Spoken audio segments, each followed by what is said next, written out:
Assalamualaikum warahmatullahi wabarakatuh.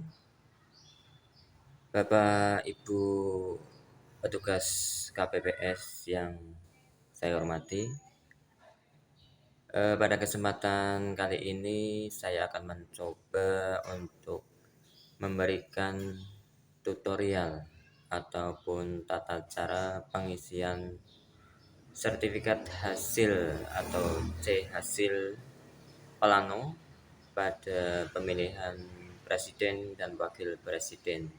Namun sebelum itu silakan Bapak Ibu tekan tombol like, kemudian subscribe dan juga nyalakan lonceng notifikasi untuk menerima update terbaru video-video dari saya.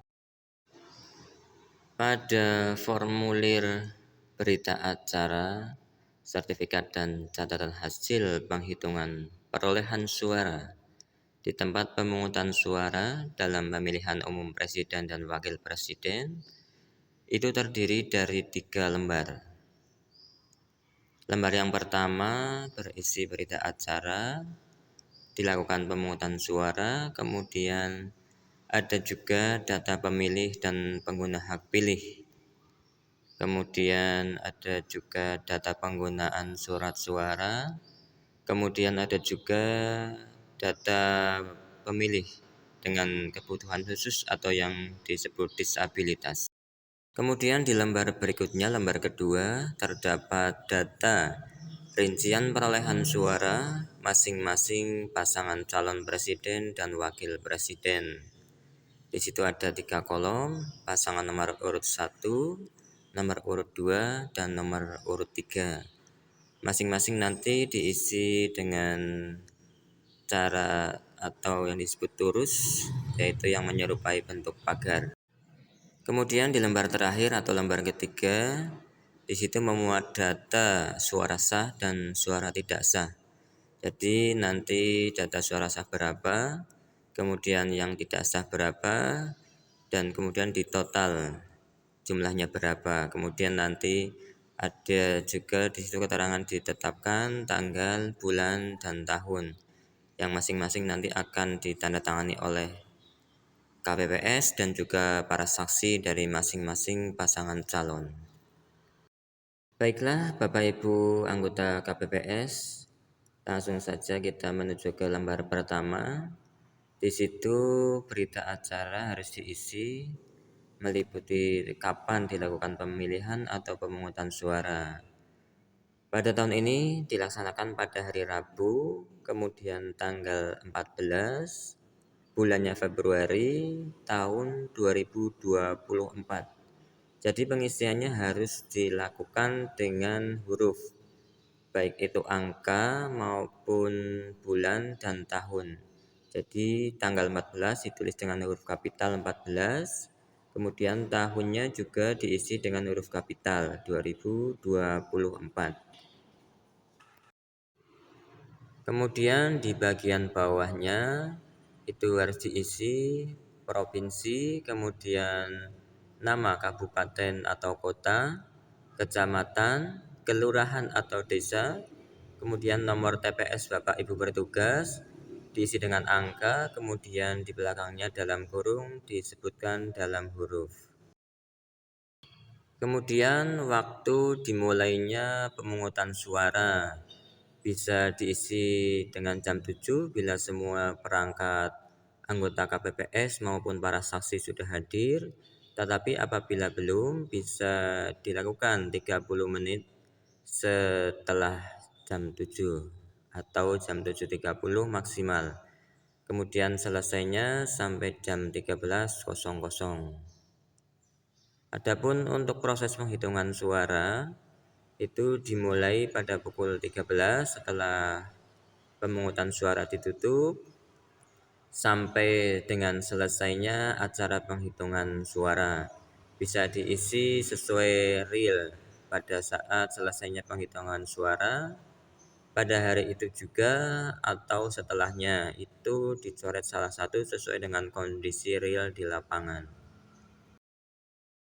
Kemudian pada bagian selanjutnya itu terdapat data pemilih dan juga pengguna hak pilih. Pada Romawi 1.a itu terdapat isian data pemilih. Jadi Bapak Ibu diisi pada poin A dengan data pemilih sesuai daftar pemilih tetap atau DPT.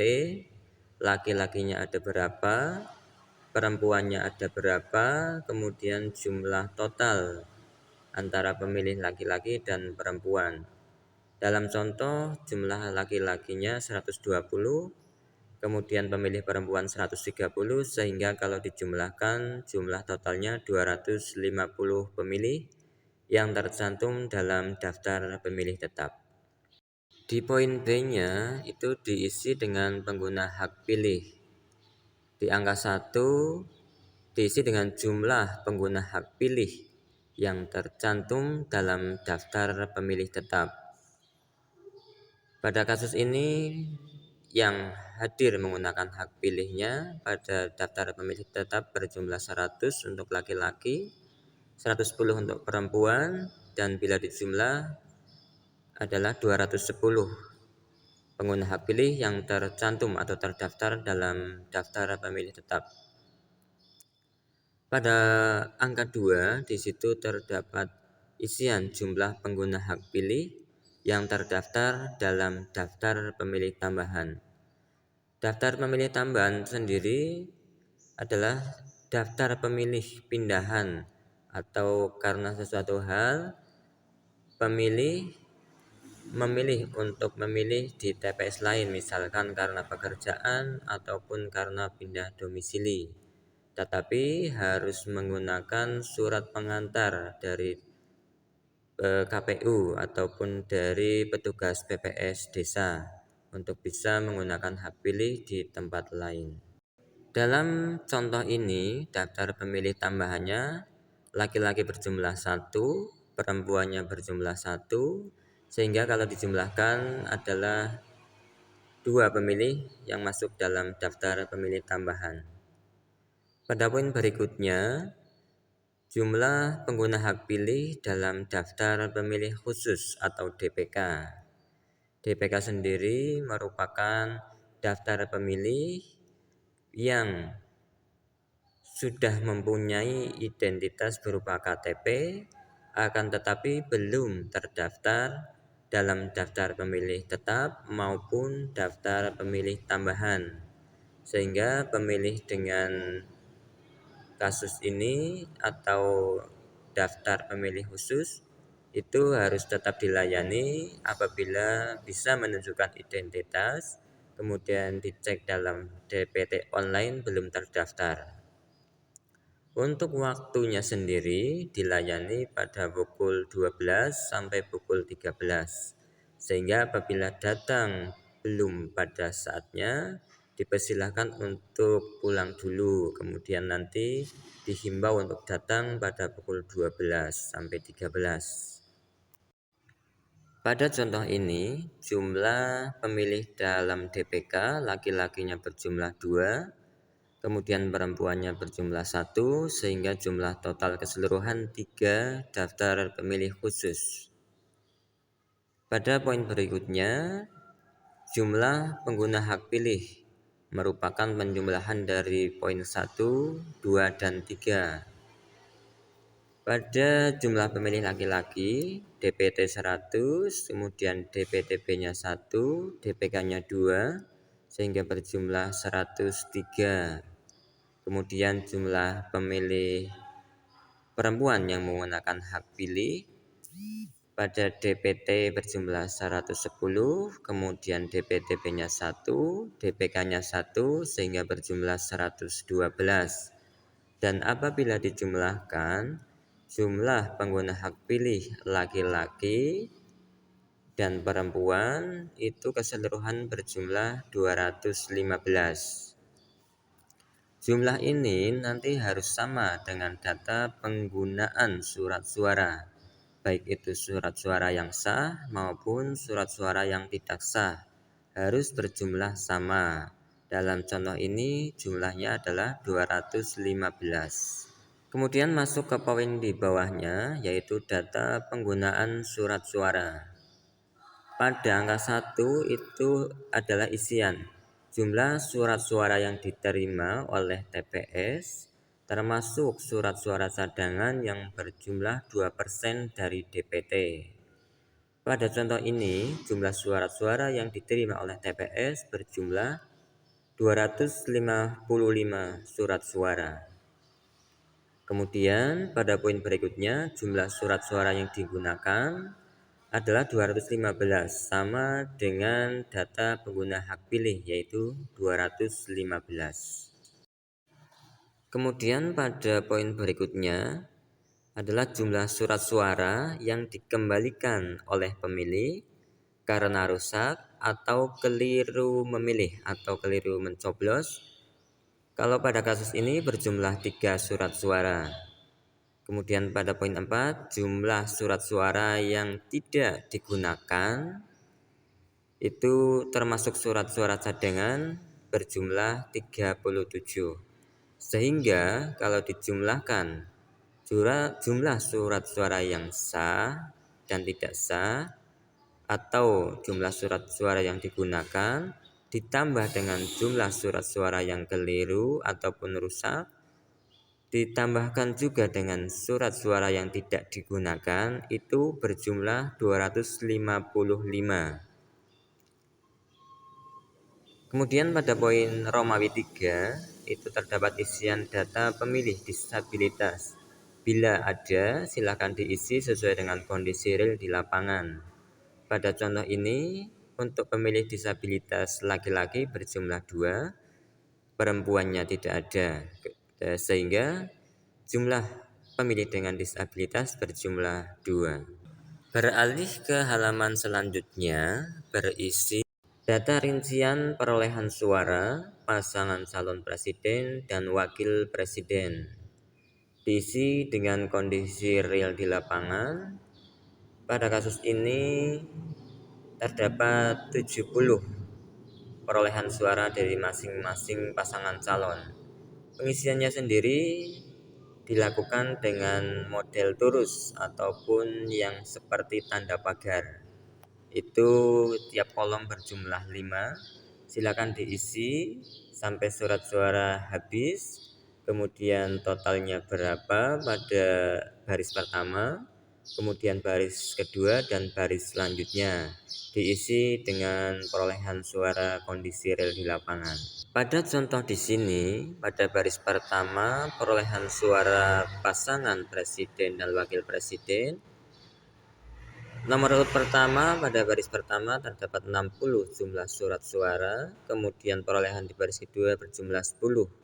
Sehingga kalau dijumlahkan berjumlah 70 suara. Diisikan dengan angka. Kemudian pada kolom terakhir pengisiannya adalah dengan angka digital agar nantinya bisa dibaca oleh aplikasi Sirekap.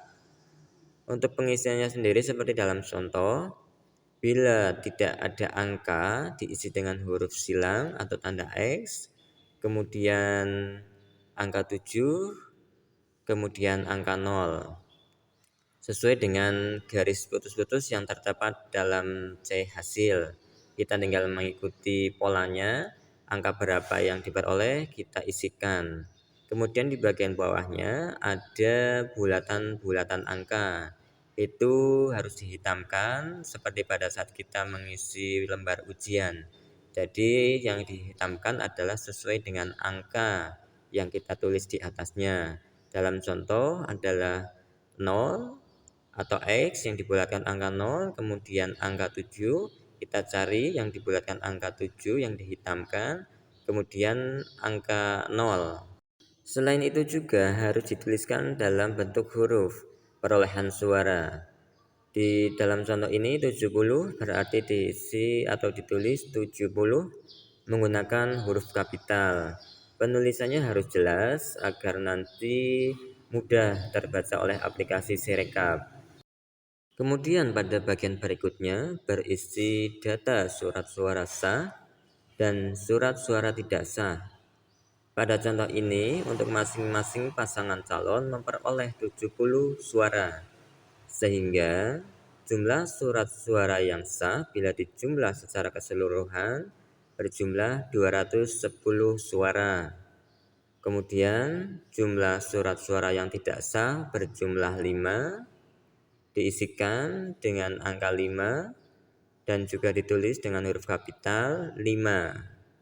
Dan pada bagian terakhir, jumlah seluruh surat suara, baik surat suara yang sah maupun tidak sah, dijumlahkan 210 kemudian 5 yang tidak sah, sehingga jumlah keseluruhan berjumlah 215 surat suara. Sesuai dengan data di lembar pertama, yaitu data penggunaan surat suara, yaitu berjumlah 215, sehingga antara penggunaan surat suara kemudian dan hasil dari surat suara yang digunakan baik yang sah maupun tidak sah berjumlah sama 215. Pada bagian bawah terdapat isian tempat di mana ditetapkan perolehan hasil pemungutan suara, kemudian tanggalnya tanggal 14, bulannya 02, tahun 2024. Bapak Ibu anggota KPPS, demikian tadi tata cara pengisian sertifikat hasil atau yang lebih dikenal dengan C Plano. Semoga dapat membantu Bapak Ibu sekalian nanti pada saat pemungutan suara. Semoga dapat berjalan dengan lancar dan tidak ada kendala apapun. Selamat bertugas Bapak Ibu sekalian. Terima kasih. Assalamualaikum warahmatullahi wabarakatuh.